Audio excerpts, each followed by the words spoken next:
What is happening right now in Lebanon? Because I have a great tweet that the wonderful media critic Asad tweeted out, and you also tweeted it out.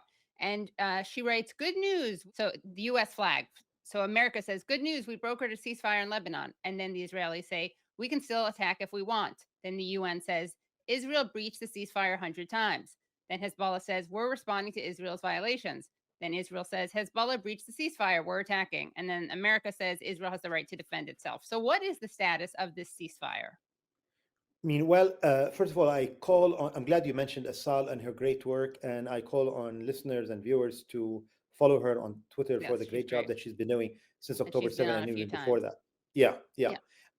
What is happening is the following. There was a ceasefire reached.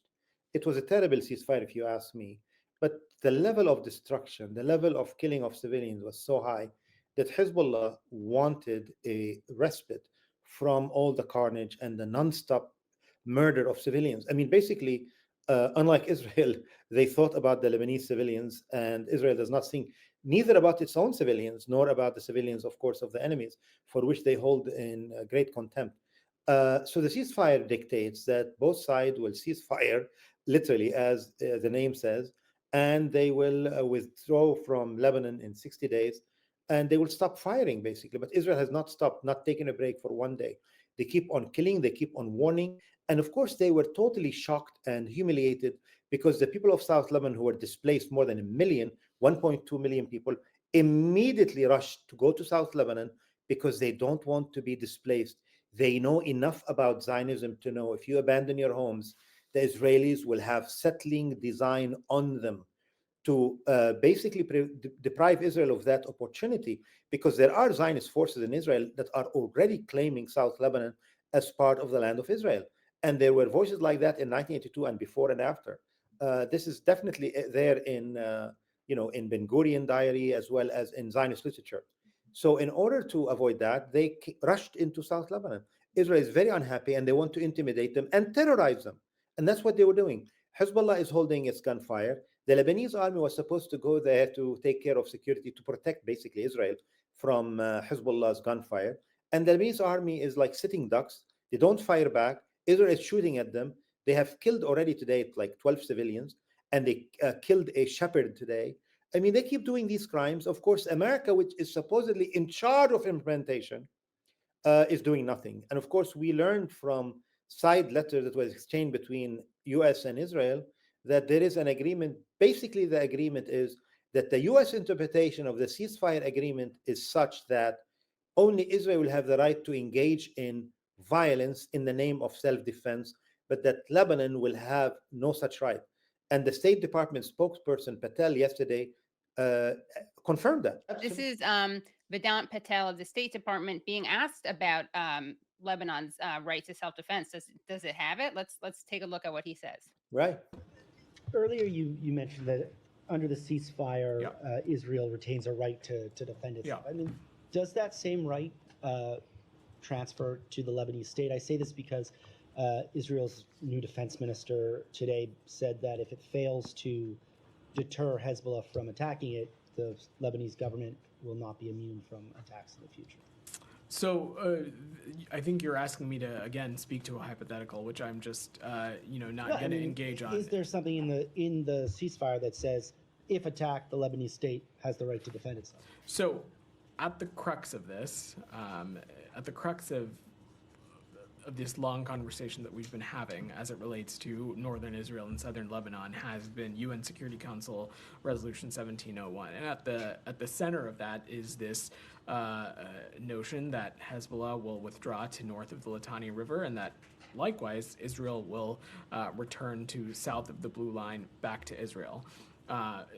Again, but I think to just pressure test your question a little bit, I don't think that there is a desire from Israel to invade or attack the Lebanese people. What we were talking about is specific acts or incidents of self-defense. Again, I'm not going to... It's still killed 12 Lebanese. Certainly I'm not trying to minimize the impact on Lebanese civilians, but I just don't have an assessment to offer on some of these specific incidents beyond just saying that as it relates to the ceasefire, there is a mechanism in place to address violations. And ultimately, at the crux of this, Israel, if it is threatened or if its security is violated by Hezbollah, by a terrorist group, they certainly have the right to their self-defense. But it's a chicken and the egg. Does Lebanon then not retain that same right? If they are, okay, let's say Israel's the aggressor. Again, we are going down a slippery slope of hypotheticals. It's not that hypothetical. It is a bit of a hypothetical because on one side we are talking about a terrorist group that, as part of its mission statement, has the destruction of Israel stamped at the center of that. And on the other side, you have Israel, a sovereign democratic state. That has invaded is Lebanon three times. As part of what we are talking about and part of this ceasefire is for Israel at the crux of 1701 is to withdraw to south of the blue line. I think these situations are not totally comparable, but I really appreciate you trying.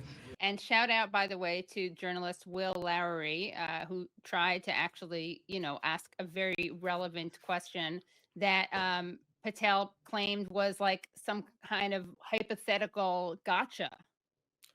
Katie, I mean, it's racism.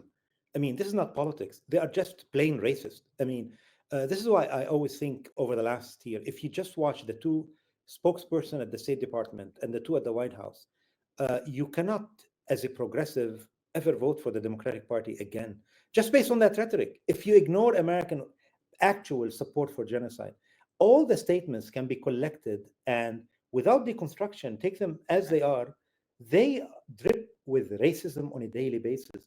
Basically, they say we measure human life just like the Nazis. These are Nazi-like statements. One people have one right, the others have another right. Just like the Knesset agreed like 2 years ago, which is that self-determination is a right to be enjoyed on the land of Palestine only by the Jews, but not by the Arabs. Right. They're just blatantly racist.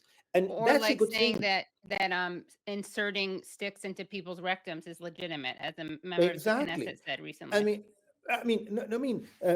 People who don't follow as you and I do, I mean, they debate rape publicly, and in this polite discussion, and academics, intellectuals engage in such a debate about rape. Is it utilitarian? Is it useful? Is it not about the ethics of rape? I mean, they agree that whatever is in the service of Zionism, we'll do it. But is rape good for us or bad for us? Is bad image and so on? Yeah, they talk about these things. But Israel's of the 1950s Hollywood is been dissipated over the years. And it's a very different Israel. It is the real Israel that people see for themselves, especially over the last year and few months.